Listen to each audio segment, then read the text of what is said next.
dahil sa kanyang mga karanasan bilang mamamahayag. Ng Barangay Santa Ines. Yung Barangay Santa Ines, ang pinakamalayong barangay sa Tanay, dulong-dulo na ito. Mas naging iba yung hangarin ni Cara na maging instrumento mismo ng pagbabago.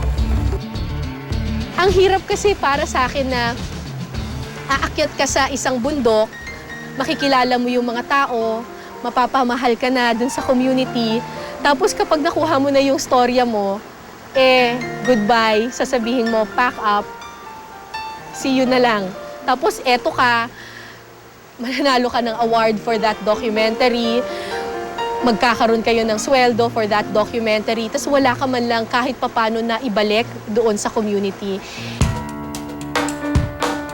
Sa araw na ito, makakasama namin si Cara at ang itinatag niyang grupo na Project Malasakit na nabuo pa noong taong 2003. Yung unang documentary ko sa Eyewitness, yung Gamu-Gamu sa Dilim, meron dong bata na valedictorian siya, pero pagka-graduate niya ng elementary, hindi na daw siya mag-aaral. So, I decided with me and my friends na kami yung magpaaral sa kanya hanggang high school. Tapos, na-realize ko after that, kasi napaka-college namin yung batang yun na pwede palang magpaaral ng ganun kamura. And that's when it started, yung Project Malasakit. Nung una, scholarship lang kami. But later on, na-realize namin na hindi mo pwedeng paunlarin yung buhay ng isang bata kung hindi mo pauunlarin yung basic necessities ng community na ginagalawan niya. Ang problema nila, kuryente, tubig, eskwelahan, health center. 4 lang yun So, pag nagkakaroon kami ng malaki-laking pondo, nakakaipon kami, nagpapakuryente kami, nagpapatubig kami, gumagawa kami ng mga eskwelahan.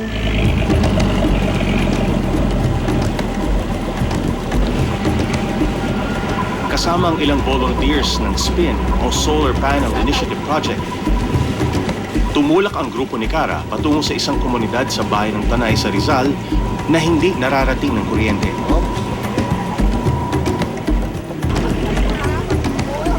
Pitong ilog ang tinawid ng jeep na sinasakyan namin bago marating ang Barangay Santa Ines.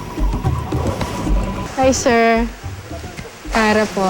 Cara David. Oo, hi. Ay, ito lang magkakabit ng hydro sa kinabuan.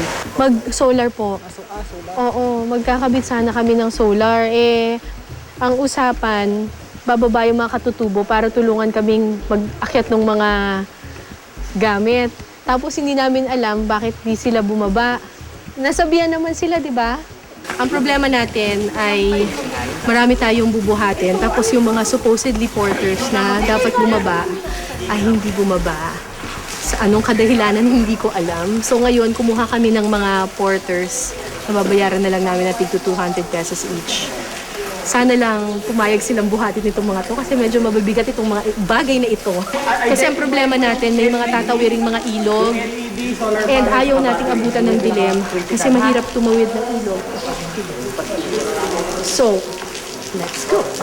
Aabutin ng mahigit 3 oras ang lakaran para marating ang sitio Kinabuan na siyang pakay ng grupo. Actually, wala kaming guide kasi nga hindi bumaba yung mga katutubo. Pero, nakaakyat na ako dito noong 2008. So sana natatandaan ko pa siya. Pero yung mga kasama ko, si Jervy tsaka si Chini, umakyat sila dito noong 2011. So sana hindi pa nagbabago ang terrain since 2011 till now. Bigat ng bag ko. Akala ko kasi may porter. Compared dun sa mga ibang bundok, hindi siya masyadong matarek kasi rolling lang siyang kind of mountain. So, hindi masyadong mahirap. Pero, dagdag pa yung fact na umuulan. Yung ulan kasi, dalawa siya Maganda ang ulan kasi malamig ang panahon. Hindi ka masyado mapapagod. Mahirap ang ulan kasi ang ulan nagdadala ng putik. At ang ulan nagdadala ng pagtaas ng ilog. Hindi kasi namin alam kung kakayanin ng iba na makatawid din sa ilog. So, yung mga malalakas, kami yun. Titignan muna namin kung kaya namin. Pag kaya namin, saka natin babalikan yung iba. Ha? Sandali, sandali. Kaya, kaya. Ulit ka. Okay na.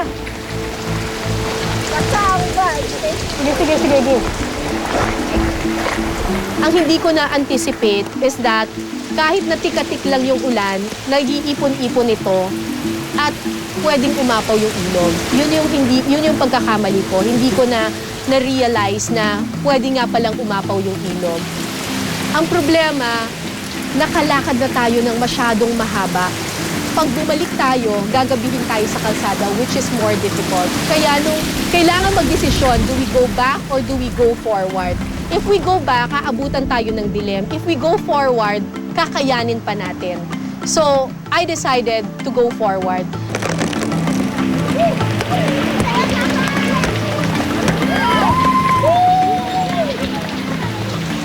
Di ba pangatlo na to? Nakasabay ng grupo ang aling ito na pauwi na galing sa pagbebenta ng gulay sa bayan. Hindi maiwasan ni Cara na mag-alala kung kakayanin ba ni Lola na tumawid sa rumaragasang ilog. Hawak, hawak, Lola. Sige po. Edward! Hawak!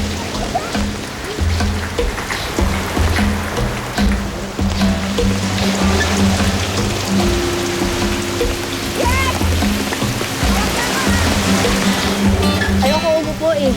Kasi pag umupo ako, bababa yung aking adrenaline. Sa huling tawid ng grupo sa ilog, mas lalo pang tumaas ang tubig. Huwag ka lang bibitaw, Eric! Walang bibitaw! Wala! Sige, game. It's my first time na tumawid sa ganun kalakas na rumaragas ang ilog. Lahat ng ilog na natawid ko in my 10 years of mountaineering, hanggang tuhod lang.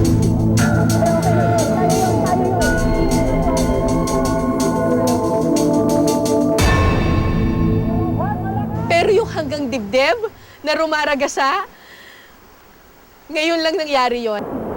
Sige, hawak lang! Hawak lang! Trisha, hawak lang! Trisha! Huwag kang bibitaw!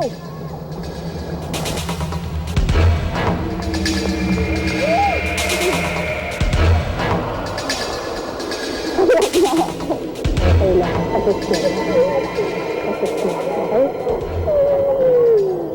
In a way, medyo nagigilty ako dun sa mga kasama ko kasi alam ko first time ng marami sa kanila. Alam ko na natatakot yung marami sa kanila. Pero natatakot din ako nung time na yon. It's just that I cannot show fear kasi kailangan kong magpakita ng strength dun sa grupo. Because if I show fear and hesitation, mag-iiyakan na lahat ng tao. Tapos nagpapasalamat din ako kasi nandun yung mga porters na naiiyak na ako noon eh, nung nakita ko sila na kapit-kapit. Hindi ako naiiyak kasi natatakot ako, hindi. Naiiyak ako kasi parang na-touch ako na hindi ko naman kilala itong mga lalaking to. Pero kapit-kapit sila, risking their lives para lang masigurado na safe tayong lahat. And it always amazes me kapag nakakakita ng bayanihan, volunteerism at malasakit para sa mga taong hindi mo kakilala. It gives me a lot of strength. And natatanggal yung pagod at natatanggal yung takot ko kapag nakikita ko na ang dami-daming nagkakapit-bisig at nagmamalasakit. 1, 2, 3! Yay! Alas 7 na ng gabi nang marating namin sa wakas ang sitio Kinabuan. Higit kumulang 40 pamilya na ng mga katutubong dumagat ang nangangapa sa dilim pagsapit ng gabi.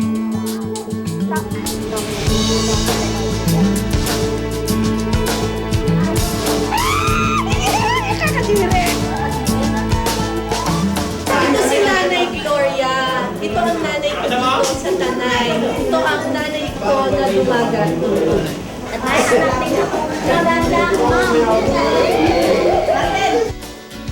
Sa silid-aralang ito, magpapalipas ng gabi ang grupo. Kinabukasan, pagputok pa lang ng bukang liwayway, tinipon nila Cara ang mga katutubong dumagat para turuang magkabit ng mga dala nilang solar panel.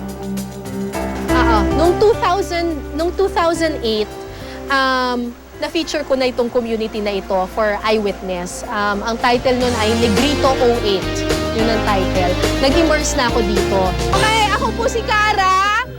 At ito po ang kaibigan ko na si Eric. Ulitin po natin pangalan, Eric. Si Eric po ang may dala po nitong mga solar. Ang solar po ay kuryente na galing sa araw. Libre! Libre! Walang bayad! Okay? Danilo de la Rosa. Nicanor del Rey. Yes! Kuryente yung binigay namin dito kasi meron na silang school. May nagtayo na ng school para sa kanila. Tapos meron na rin silang health center daw. So naisip namin, ano pa ba yung kulang sa community na to? Kuryente. Ito yung napili naming bahay kasi makikita mo direktang sinag ng araw.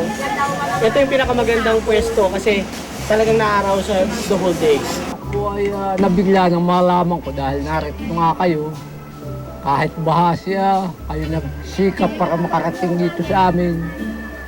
Talaga pong kami nagpapasalamat talaga.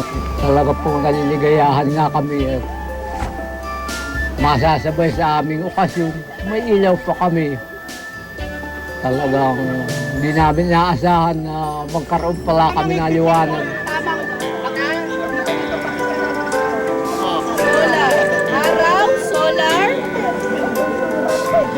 We always have to give back. Kasi connected ang buhay nating lahat. Yun ang nare-realize ko whenever I go to the mountains na minsan kasi sa Manila parang napaka-personalistic natin na yung pamilya ko kami lang. Yung community ko kami lang. Mga Bicolano kami lang. Kapampangan kami lang. Pero dito sa bundok, basta tao ka, basta kumikilos ka, basta may buhay ka, kapuso ka. Lagi akong tinatanong kung hanggang kailan ko gagawin yung mga ginagawa ko. At ang lagi kong sagot ay, hanggat merong mga community na kailangan tulungan, hanggat merong mga tao na magbubuhis ng buhay at magbubuhis ng pawis at dugo nila at puso nila para magmalasakit. At hanggat kaya ko pang umakyat ng bundok, magpapatuloy yung Project Malasakit. Hanggat sasamahan ninyo ako.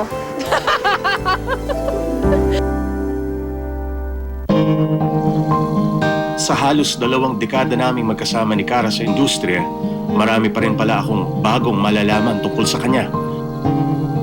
At pinatutunayan niyang hindi nagtatapos ang pamamahayag sa paglalahad lang ng kwento, kundi sa kung paano mo mababago ang sitwasyon sa sarili mong paraan at kung paano nito nababago ang iyong buhay.